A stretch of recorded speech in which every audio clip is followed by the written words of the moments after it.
তসবিহ নিলে আপনাকে কেউ কিছু বলবে না, এমনকি ইভেন জো বাইডেনও কিছু বলবে না, ঋষি সোনাক কিছু বলবে না, নরেন্দ্র মোদী আপনাকে বলবে না কিছু, আপনাকে বলবে দরবেশ তসবিহ নিয়ে আসে।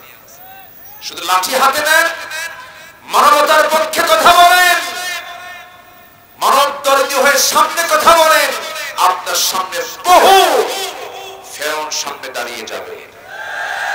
এখনো পৃথিবীতে ফেরাউন আছে না নাই? আসতে বলবেন না, আছে না নাই? ফেরাউন পৃথিবীতে প্রথম হত্যা রাজনীতি চালু করেছিল।